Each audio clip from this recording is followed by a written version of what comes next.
Welcome to the Deep Dive. Where we take a stack of information and help you cut through the noise to find what really matters. Exactly. And today, we are diving into a question that sits, well, right at the core of restorative dentistry, doesn't it? When you're faced with an endodontically treated tooth, one that's structurally compromised, maybe quite badly, is placing an intraradicular post truly necessary? Yeah, it's such a fundamental decision. You're constantly balancing that perceived need for support against the critical desire to preserve every bit of tooth structure you can. And aiming for long-term success, obviously. Yeah, it's a scenario every single dentist encounters, pretty much daily. Right. And the evidence guiding that specific decision, post or no post, it's historically felt a bit, scattered. Yeah, maybe even contradictory depending on which study you happen to read. Exactly, which is why having high-quality synthesized evidence is just so valuable. Absolutely. So today, our source material for this deep dive is a brand new systematic review and meta-analysis. It was just published in the Journal of Dentistry. And this isn't just, one single research paper.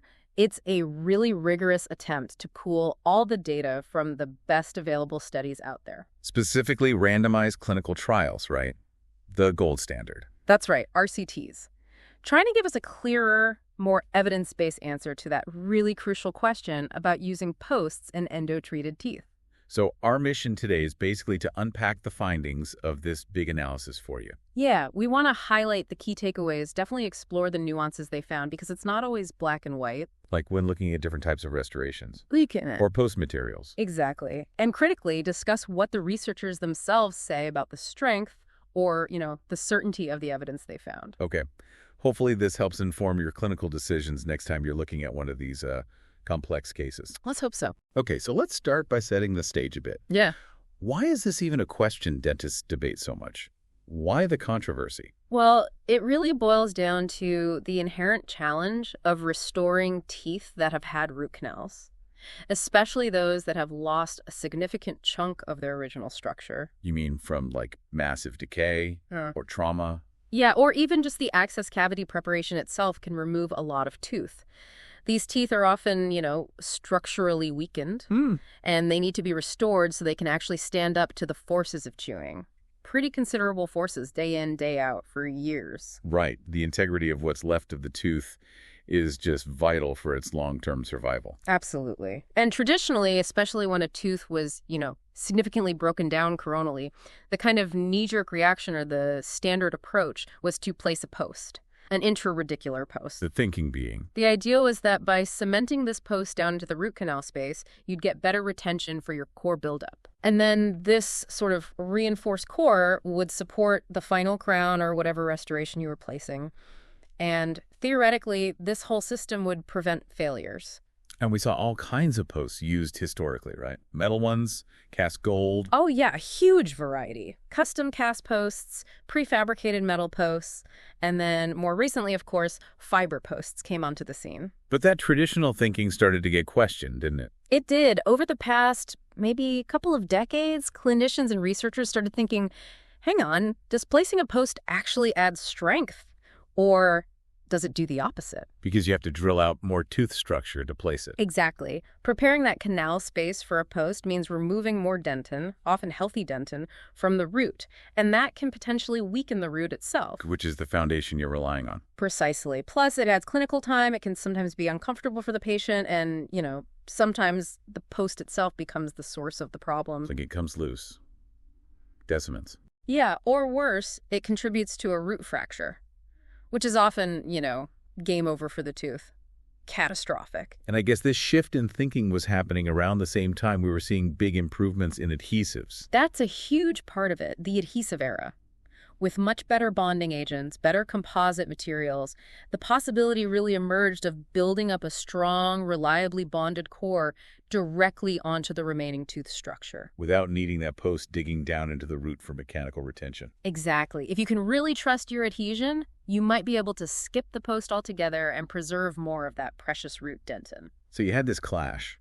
The traditional post everything with big structure loss versus the maybe we can bond it without a post idea. Right. And the problem was when you looked at the studies comparing these approaches, the results were often all over the place, just conflicting. Leaving dentists kind of stuck in the middle. Pretty much. Previous systematic reviews that tried to tackle this often concluded there just wasn't enough high-quality evidence. Not enough well-designed studies, maybe not long enough follow-up. So, no definitive answer. Right. But more recently, newer studies have come out. Better designs, longer follow-up times. Which is where this new systematic review comes in. It's trying to fill that gap. That's precisely the aim. By pulling together the data specifically from randomized clinical trials, the most rigorous type of study for this question comparing teeth with posts versus teeth without posts. They hope to get a clearer, more evidence-based answer. Yep. Their specific aim, stated right in the paper, was to directly compare the failure rates between those two groups using the best available evidence. And they started with a null hypothesis, right? What was that assumption? Their null hypothesis was basically that there would be no difference in failure rates. They assumed posts didn't help or hurt compared to not using them. So they started by assuming no difference, and then looked to see if the evidence was strong enough to make them reject that assumption. Exactly. And spoiler alert, the evidence did lead them to reject it. Interesting. Okay, so let's get into how they actually did this. Conducting a systematic review and meta-analysis sounds like a massive undertaking. It absolutely is. It's a highly structured, very rigorous process. Yeah. You can't just, pick a few papers you like.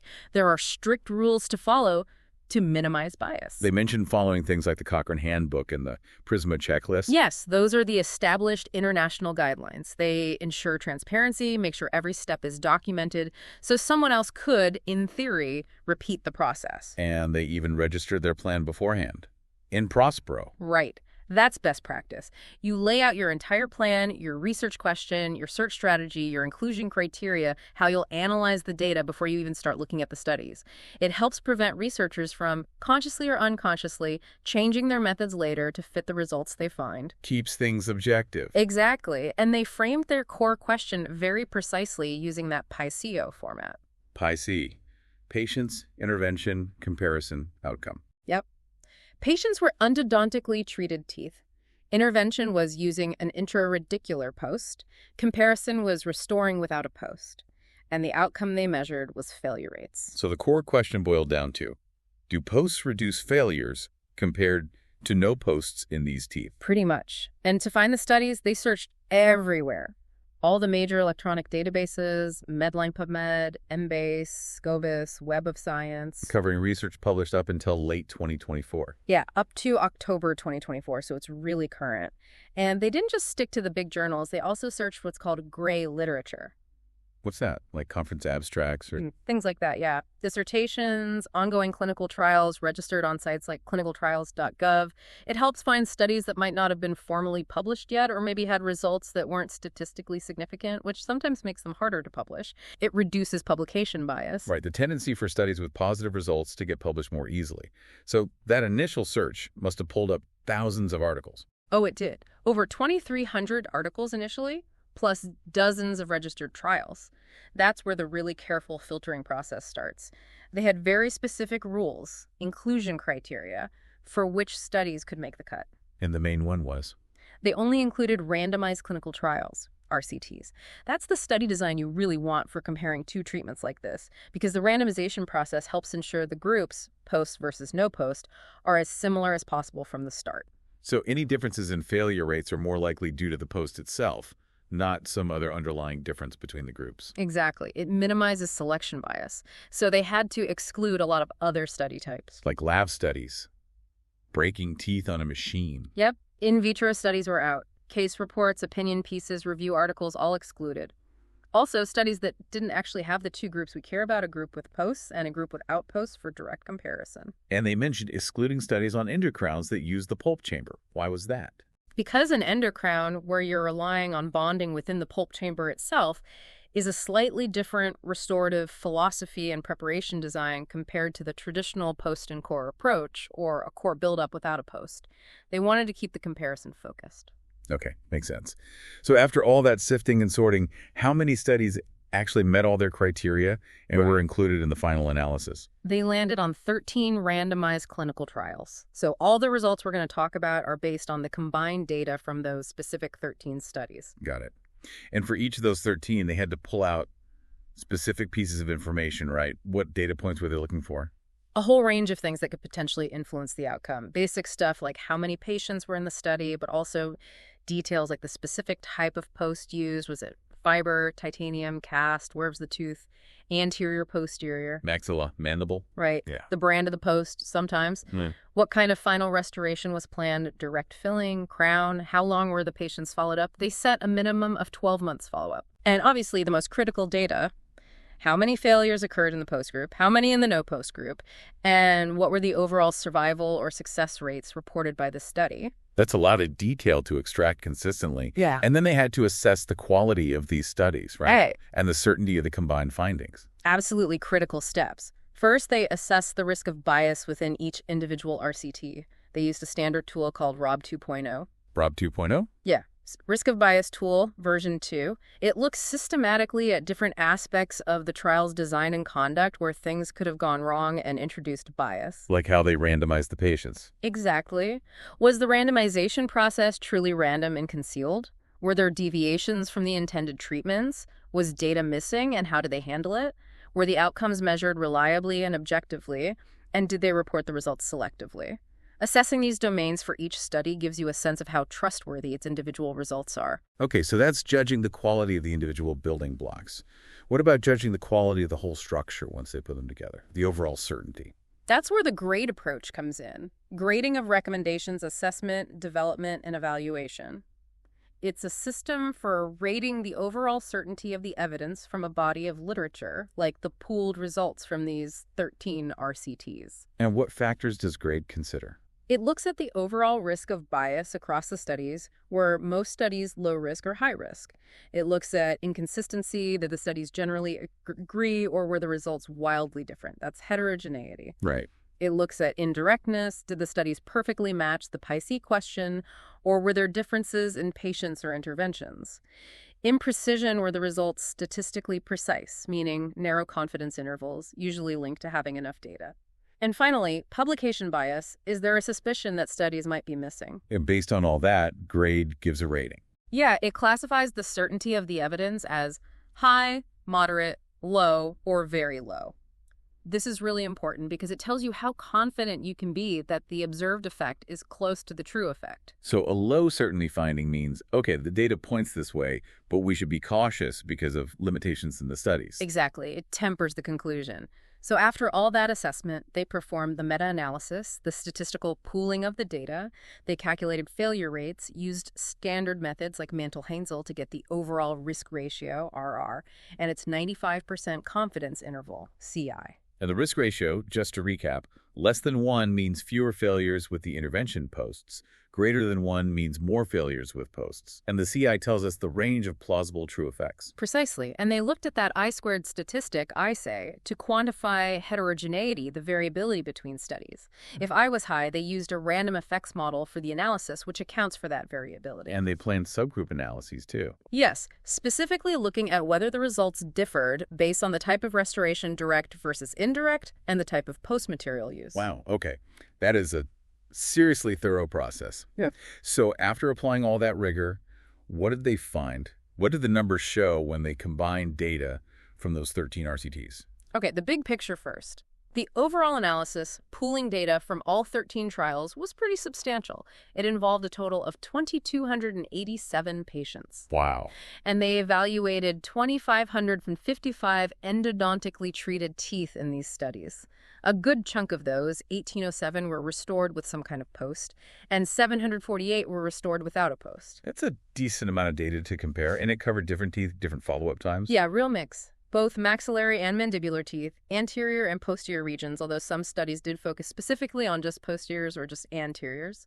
And the follow-up, as we said, ranged from a minimum of 1 year up to a pretty impressive 17 years in one study. So a good range of clinical situations and timeframes, and what kinds of failures were they tracking? The usual suspects, really. The things we worry about clinically. Irreparable root fractures were a big one. Also, fractures of the restoration itself, the core or the crown, posts or crowns coming loose to cementation, endodontic failures requiring retreatment, and unfortunately, sometimes complete tooth loss. Okay, the moment of truth then. What was the overall headline result? Comparing all teeth with posts versus all teeth without posts, what did the combined data show? The headline finding from the overall meta-analysis was quite clear, actually. Restorations performed with intraradicular posts showed significantly lower failure rates compared to those performed without posts. Wow, so overall, posts seem to help prevent failures. That directly contradicts their starting null hypothesis. It does. Based on this pooled evidence, the statistics were pretty strong, too. That p-value was 0.001, which is highly statistically significant. Okay. The overall risk ratio was 0.61. 0.61, Meaning that the risk of failure in the group with posts was only about 61% of the risk of failure in the group without posts. Or, put another way, using a post was associated with roughly a 39% reduction in the overall failure rate. And the confidence interval? The 95% confidence interval was 0.46 to 0.81. Since that entire range is below 1.0, it reinforces the statistical significance.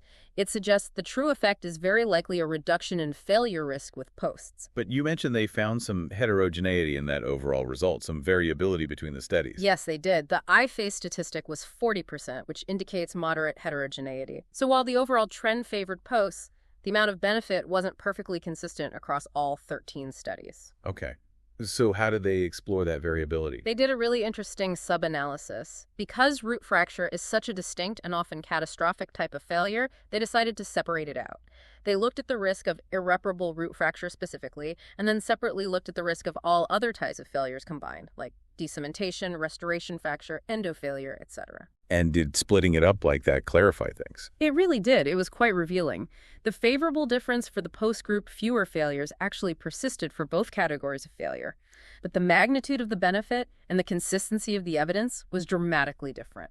How so? Let's start with root fractures. For irreparable root fractures, the results were incredibly consistent across the studies. The heterogeneity dropped to 0. ILAI equals 0%. Wow, zero variability on that outcome. Pretty much, and the reduction in risk was profound. Teeth restored with posts were significantly less likely to suffer an irreparable root fracture.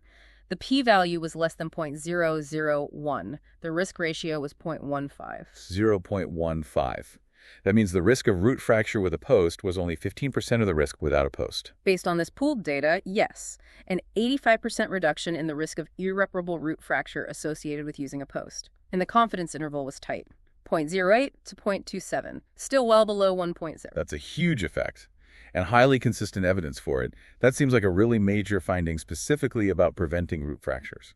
It really stands out. It strongly suggests that posts play a very significant role in mitigating that specific, often catastrophic type of failure.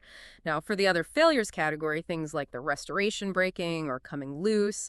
Did posts help there too? Yes, the failure rates were also significantly lower in the post group for these other types of failures. P-value was 0.002.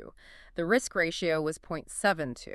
So, still a benefit, about a 28% reduction in risk for those other failures, but not as dramatic as for root fractures. Exactly. And for this other failures category, there was still some heterogeneity present. There's 36%, suggesting a bit more variability between studies on these outcomes compared to the root fracture outcome. Okay, so the big picture message from the combined data is posts generally seem to reduce failure risk overall, but their impact appears particularly strong and consistent when it comes to preventing those devastating root fractures. That's definitely the core finding when you look at all the data together. But of course, the clinical world is nuanced, so they didn't stop there. They drilled down into specific subgroups. Right, like looking at the type of restoration.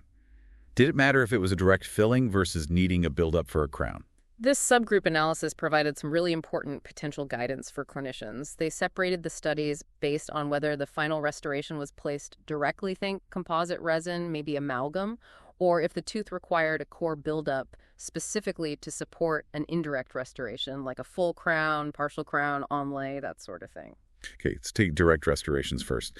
Did posts make a difference there? Here's where the story diverges quite significantly from the overall result. For teeth that were ultimately restored with just a direct restoration, the meta-analysis found no statistically significant difference in failure rates between using a post and not using a post. No difference, really? Statistically speaking, yes. The p-value was 0.74, nowhere near significant. The risk ratio was 1.1, actually slightly above 1, but the confidence interval was wide, 0.64 to 1.87. Since that interval comfortably crosses 1.0, you can't conclude there's a benefit or a harm. So for a direct restoration, based on this analysis, a post seems optional. it didn't demonstrate a clear benefit in preventing failures in that specific scenario. That's what this particular data set indicated for that subgroup. Now contrast that with what they found for indirect restorations. Okay, so teeth needing a core buildup for a crown or onlay. Here, the picture was completely different. The analysis showed that the non-use of posts significantly increased the failure rates of these core restorations, supporting indirect restorations. Increased failures without posts. Significantly so. The statistics were very strong. P-value less than 0.001. The risk ratio was 0.44. 0.44. So failure was less than half as likely with a post compared to without a post, specifically when prepping for an indirect restoration. Precisely. A 56% reduction in failure risk associated with using a post in this scenario. And the confidence interval was 0.36 to 0.55, entirely below 1.0, indicating a clear statistical benefit. Wow. That distinction between direct and indirect restorations feels like a really practical, major takeaway. It really does. It suggests that the need for a post might not just be about how broken down the tooth is initially, but also very much about the biomechanical demands of the final restoration you're planning. Higher demands? Maybe. From a full coverage crown needing a solid core underneath it? That seems to be the implication. It helps refine the clinical thinking around when a post is most likely to be beneficial. Okay, that's restoration type. What about the type of post material? Did that make a difference? They looked at fiber posts, metal posts? Yes, they did another crucial subgroup analysis based on the post material reported in the studies. The main categories they could analyze were prefabricated glass fiber posts, customized fiberglass posts like those Everstick systems where you adapt fiber bundles, prefabricated titanium posts, and traditional cast post and cores, typically made from gold or palladium alloys. Okay, did all these different materials perform similarly when compared to the no-post groups? No, this was another area where they found distinct differences, mirroring the direct versus indirect finding in some ways. Let's start with the fiber posts. Prefabricated glass fiber. Teeth restored using prefabricated glass fiber posts showed significantly lower risks of failure compared to the groups that didn't get a post. The p-value was less than 0.001. Okay. The risk ratio was 0.54, with a confidence interval of 0.40 to 0.73. Again, entirely below 1.0, suggesting a clear benefit. And the customizable fiber posts, the Everstick type. Similar story there. Customizable fiberglass posts also exhibited lower risks of failure compared to the postless groups. P-value was 0.001. Risk ratio was 0.66, with a CI of 0.52 to 0.83.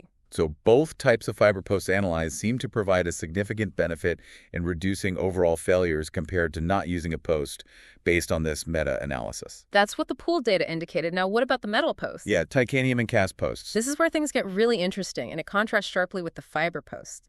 For prefabricated titanium posts, the analysis showed no statistically significant difference in failure risk compared to going postless. No difference. Nope. P-value was 0.67. Risk ratio was 1.19 again, slightly above 1, but the confidence interval was very wide, 0.54 to 2.64. Crosses 1 easily. Okay, and the cast gold or palladium posts? Same result, essentially. Cast posts and cores also showed no significant difference in failure risk compared to the groups without posts. P equal 0.66. Risk ratio was 0.84, but again, a wide confidence interval from 0.39 to 1.82, crossing 1. Huh. So, if I'm hearing this right, the pooled data from these RCTs suggests that fiber posts, whether prefab or customizable, seem beneficial in reducing failures compared to no post. But the more rigid metal posts, titanium and cast, did not show a statistically significant advantage over simply not placing a post in this particular analysis. That is exactly what the numbers from these specific subgroup analyses suggest. It really implies that the material properties of the post itself might be playing a crucial role, not just the act of putting something down the canal. The flexibility, maybe? Modulus of elasticity matching dentin better with fiber? That's certainly the prevailing theory, and we can get into that more when we discuss the interpretation. But yeah, the findings point towards a difference based on material. Okay, fascinating stuff. Let's take a step back now and really unpack this. How did the study authors interpret these overall findings, the subgroup findings, and place them in the wider context of what we already know or thought we knew? Right, so that main finding posts overall leading to lower failure rates that directly rejects their null hypothesis, as we said. And it does align with some previous work, like a notable study by Ferrari and colleagues, which also found more failures when posts weren't used. Okay. However, the authors are careful to point out that this overall result seems to contrast with other studies, including some fairly well-known ones, like maybe Klamer et al. Or Wierix et al., which found similar survival rates with or without posts, or sometimes even suggested that teeth without posts could perform quite acceptably, especially in real-world, practice-based settings over the long term. So how do they try to reconcile these apparently conflicting messages in the literature? One key point they raise, and it's a really important clinical consideration, is the nature of the failures that occur. What kind of failure are we talking about? Ah, right. Not all failures are equal. Exactly. They suggest that failures in teeth restored without posts might often be things like the core buildup fracturing, or the crown coming off, or maybe secondary caries, or even an endodontic retreatment being needed. While these are definitely failures, many of them are potentially reparable. Meaning you can fix the problem, replace the core, redo the crown, and the tooth itself might still be salvageable. Potentially, yes. You preserve the option for repair more often. Plus, remember, by avoiding the post in the first place, you've preserved more of that healthy root dentin, which is always a good thing from a biological perspective. So the argument is, even if postless restorations fail a bit more often overall, maybe the failures are less catastrophic, less likely to lead to extraction. That's part of the discussion. The authors propose that perhaps posts find their most critical indication, their most significant benefit, specifically in those situations where you have substantial loss of coronal tooth structure, where you genuinely need that post for robust retention and support for the core. In those cases, the post might be crucial for reducing the risk of any failure, including those less reparable ones like root fracture. Which brings us squarely back to what many consider the elephant in the room. The amount of remaining coronal tooth structure, absolutely. This study seems to hammer that point home again. It really does. The authors emphasize, and this aligns with so much other research, that the amount of sound tooth structure left after the endo treatment and any prep work, particularly the presence of an adequate ferrule effect, is arguably the single most critical factor determining the long-term prognosis and survival of that tooth, more important perhaps than the post itself. Can you just quickly remind everyone listening what we mean by the ferrule effect? In simple terms? Sure. Think of it like a protective metal band around a wooden barrel holding the staves together. In dentistry, the ferrule is a band or collar of healthy, sound tooth structure, specifically dentin, that extends vertically, usually at least 1.5 to 2 millimeters above the margin of your core buildup or post, and is completely encircled by the margin of your final crown. Okay, so it's a ring of solid tooth bracing the top of the root. Exactly. It provides this bracing or containment effect. It helps to resist the wedging forces from function or from a post, distributing stresses more evenly and protecting the weaker root structure below, particularly the cervical area, from splitting or fracturing. And the study linked lack of ferrule to more root fractures. Well, they noted that root fractures, based on the included studies, were reported more commonly when the amount of remaining coronal structure was limited. This strongly reinforces the ferrule's protective role against those catastrophic failures.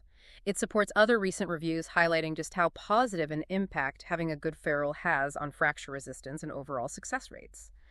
So the message seems to be, posts might help, especially against root fracture, but having that solid foundation of remaining tooth, that ferrule, might be the ultimate key. That definitely appears to be a very strong message coming through, yes. It suggests that even the best post design or material probably can't fully compensate for a severely compromised tooth lacking adequate ferrule. You need that foundation. But the authors mentioned a limitation here in their own analysis, right? They couldn't directly link the amount of structure to failure types? Correct. That was a key limitation they acknowledged.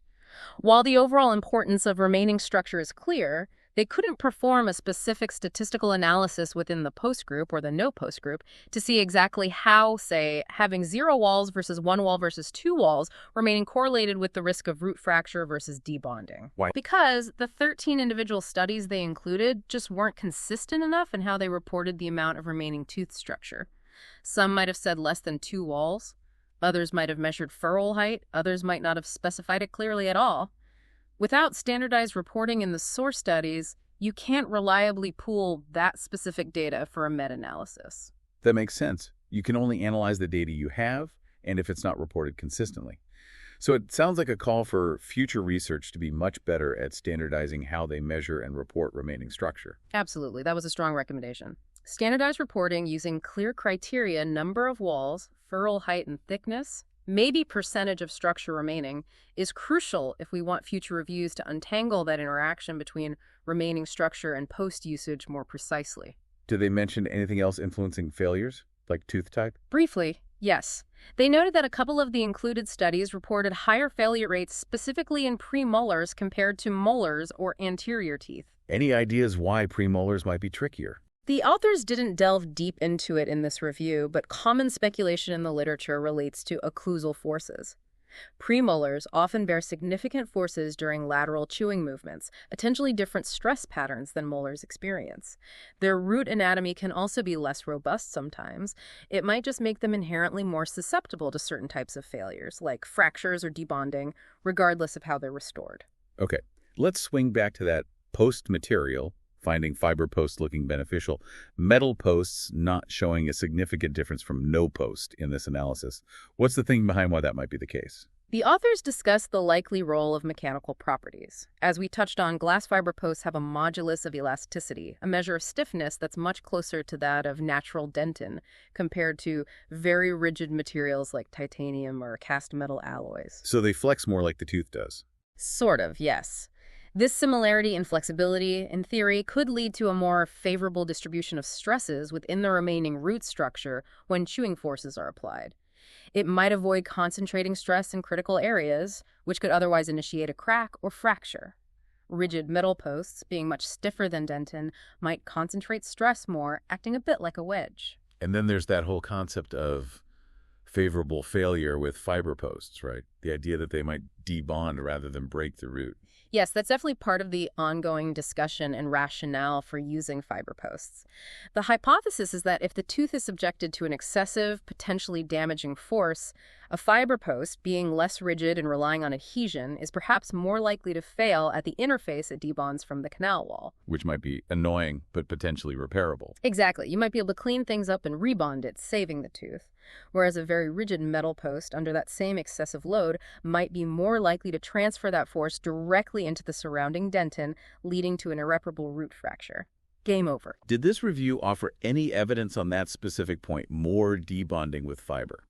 Interestingly, they noted that when looking at debonding as a failure mode, there were actually more debonding failures reported in the groups without any post compared to the groups with fiber posts. Wait, more debonding without a post than with a fiber post? How does that work? It sounds a bit counterintuitive at first glance, doesn't it? It could relate to the complexity of achieving a reliable long-term bond purely with a core material in a deep cavity versus having the additional surface area and mechanical interlock provided by the bonded fiber post. Maybe the core-only restorations were more prone to adhesive failure at the core-dentin interface over time in these studies. It's complex, but regardless of that specific failure mode, the overall meta-analysis still showed fewer total failures and particularly fewer root fractures with fiber posts compared to the postless group. Okay, and the metal posts again. Titanium, cast. The studies that included those rigid metal posts did tend to report a higher incidence of those really bad, irreparable root fractures, especially when they were used in teeth that were already compromised with limited coronal structure. This finding does seem to support the long-standing concern that the stiffness of metal posts can indeed increase the risk of catastrophic root fracture in weakened teeth. But you mentioned a caveat there earlier. Yes, and the authors reiterate it. The number of studies included in their meta-analysis that specifically used and compared metal posts was relatively small compared to the number using fiber posts. So while the trend pointed towards higher root fracture risk with metal, the statistical power for those specific comparisons was lower, meaning those conclusions about metal posts are probably less certain than the findings about fiber posts. Needs more research specifically on modern metal post systems, perhaps. Understood. Okay, let's revisit the direct versus indirect restoration finding again. Why might there have been no significant difference seen for direct restorations? You mentioned fewer studies. Right, that's part of it. Fewer studies specifically looked at posts just for direct restorations, which reduces the statistical power to find a difference if one exists. But another potential explanation the authors raise is about the teeth typically selected for direct restorations.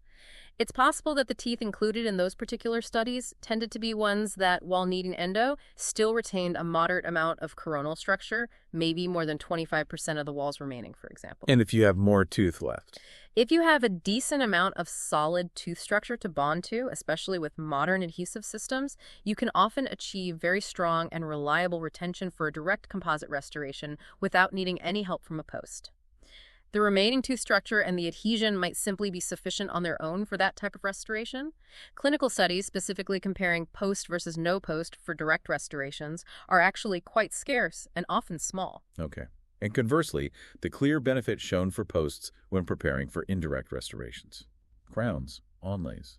That finding aligns really well with clinical experience and biomechanical principles. Indirect restorations, especially full crowns, generally place higher functional demands and different types of stress on the underlying tooth and the core buildup compared to a direct filling. Because they cover the whole tooth, maybe transmit forces differently. Right. And particularly when there's limited coronal structure to start with, building up a core that's robust enough to withstand those forces long-term, provide adequate support for the crown, and retain the crown reliably becomes much more challenging without some kind of internal reinforcement and retention. A post can provide that essential mechanical retention and bulk for the core buildup in those compromised situations. Makes sense.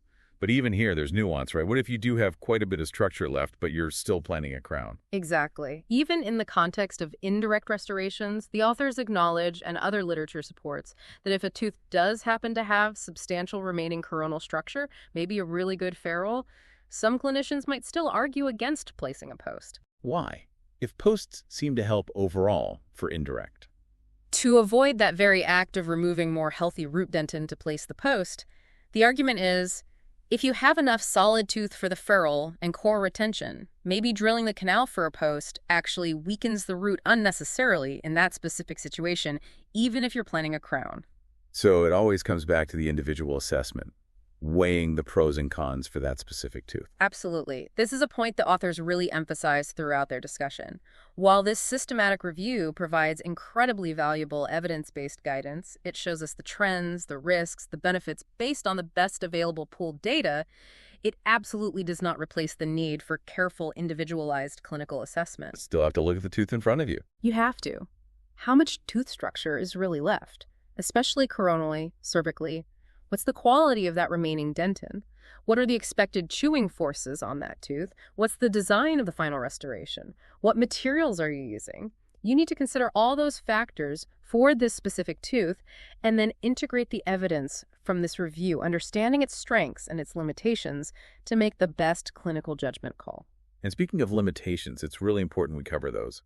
The authors themselves were upfront about several limitations in their own review, weren't they? Understanding these helps us gauge that certainty level. They were, and that's good scientific practice. They noted several things that could potentially affect the interpretation of their findings. Firstly, even though they stuck to RCTs, some of those individual trials had relatively small sample sizes, particularly when looking at specific subgroup, like maybe just anterior teeth. Small samples reduce statistical power. Meaning it's harder to detect a real difference if one exists. Right. Another point was a noticeable imbalance in the total number of teeth studied across the two main groups.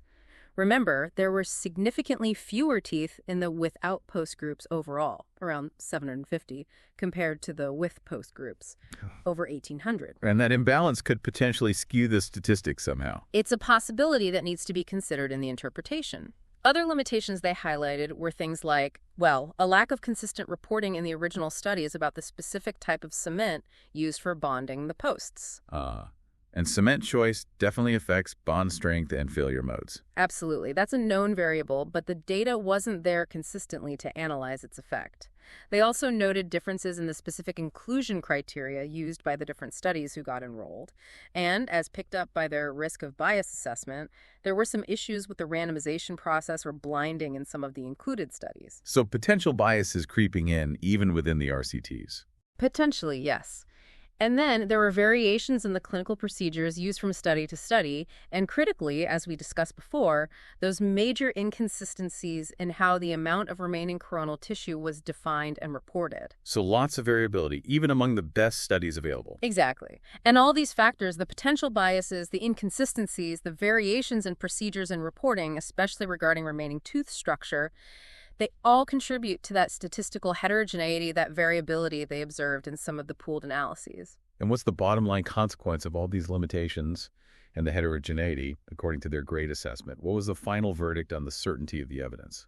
This is probably the most crucial takeaway point for applying these findings clinically. Because of all those limitations we just discussed, the identified risk of bias, the inconsistency, the potential indirectness due to varying populations or procedures, the imprecision from sample sizes or group imbalances, the authors formally concluded that the overall certainty of the evidence from this entire review was classified as low. Low certainty for the main finding comparing post versus no post overall. Yes. And when they looked at the specific subgroup analyses like comparing fiber posts versus no post, or looking only at direct restorations, the certainty was rated even lower, as very low or low. Okay, that's really important context. So while the findings clearly lean towards recommending posts, particularly fiber posts, for indirect restorations, and especially for preventing root fractures, that low certainty rating means we should treat these findings as valuable guidance, as strong indicators based on current evidence, but definitely not as absolute, definitive, unbreakable rules. That's exactly the right interpretation. Low certainty means future research is reasonably likely to change our estimates of the effect. It underscores that while this is the best synthesis of RCT evidence we have right now on this specific question, there's still a non-trivial amount of uncertainty due to the limitations in the underlying studies themselves. And because of that low certainty, the authors strongly recommended more research. They did. A very strong call for more, and importantly, better designed randomized clinical trials in this area. What specific improvements were they looking for in future studies? The main thing was better standardization and much more detailed, consistent reporting on those key variables that seem to influence the outcome so much. Top of the list being remaining tooth structure. Absolutely critical. Future studies need to clearly define and meticulously report the amount of remaining structure using standardized classifications, maybe number of walls remaining above the CEJ, minimum ferrule height and thickness all around, maybe even percentage of remaining coronal dentin area, something consistent. So future meta-analyses can actually dig into that properly. Exactly. They also called for precise reporting of the specific type and brand of post used, details on the core material, the design and material of the final crown or restoration, clear indication of tooth type and location, anterior, posterior, maxillomandible, and specifics on the adhesive protocols and cements used. Basically capturing all the details that could realistically make a difference. Right. If future large-scale RCTs can provide that level of detail consistently, it will allow for much more precise and reliable subgroup analyses in the future, potentially increasing the certainty of the evidence and leading to even clearer, more robust clinical recommendations down the line. Okay, let's try and bring this all together then. Can you summarize the formal conclusions that the study authors themselves drew from their comprehensive analysis, keeping in mind that important context of the low certainty? Sure. Based on their systematic review and meta-analysis of those 13 RCTs, the authors put forward three main conclusions. Conclusion number one. They concluded that, based on the available evidence, the use of intraradicular posts can be considered a favorable option for restoring endodontically treated teeth, and they added the qualifier, especially in clinical situations where there is diminished remaining tooth structure. Okay, favorable overall, especially with less tooth left. Number two. For teeth that are receiving direct restorations only, like composite fillings, the evidence suggests that intraradicular posts may not be necessary for the reconstruction. The benefit wasn't clearly demonstrated in that subgroup. Right. Optional for directs. And number three. When intraradicular posts are deemed indicated, which the evidence suggests is more likely for indirect restorations, or when structure is limited, the analysis pointed towards prefabricated or customized fiber posts being the preferred choice based on their performance in reducing failures compared to postless groups in these studies. Okay, so let's translate that back to you, our listener. If we summarize this deep dive into the latest combined evidence, this big systematic review of recent RCTs definitely adds substantial weight to the argument that posts can be beneficial, particularly fiber posts when you're planning an indirect restoration like a crown, and especially when that crucial coronal tooth structure is significantly compromised. The evidence for reducing root fracture risk seems particularly strong for posts, especially fiber ones. But, and it's a really significant but, because of that low certainty rating, this isn't a command to post every tooth needing a crown. The findings also strongly, maybe even more strongly, reinforce the absolutely paramount importance of the amount of remaining tooth structure. That ferrule is likely king. And for direct restorations, the need for a post seems much less clear from this evidence, potentially making it an optional consideration based on the specifics of the case, how much tooth is left, the functional load, etc. So it really drives home that while this study provides incredibly valuable evidence to inform our thinking, showing us the general trends, the potential risks and benefits based on the best pooled data we have, the actual decision for each individual tooth remains complex. It's not a flowchart. Not at all. You still have to perform that careful, individualized clinical assessment. Look closely at that tooth in front of you. How much solid dentin is truly there, especially cervically? What are the real functional demands going to be? What kind of restoration are you planning? What materials will you use?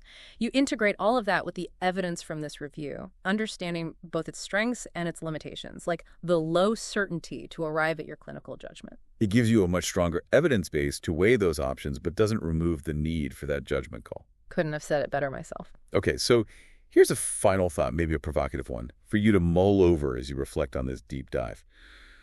We have this historical debate, right?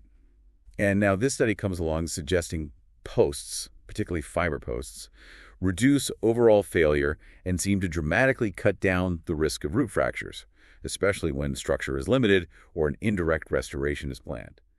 How do you personally navigate that inherent tension in clinical practice? The tension between the desire to be minimally invasive to preserve every last scrap of healthy dentin, and this evidence suggesting that maybe, in certain situations, proactively placing a post might actually offer a significant protective benefit against the worst kind of failure. Where do you draw the line? What's your specific threshold, maybe in terms of number of walls remaining, or ferrule height, or the type of restoration plan where the evidence we've discussed today makes you lean firmly towards deciding, okay, yeah, a post is indicated here, versus confidently choosing to go postless? That's the million-dollar question, isn't it? Something to really weigh up next time you're faced with one of these cases. Indeed.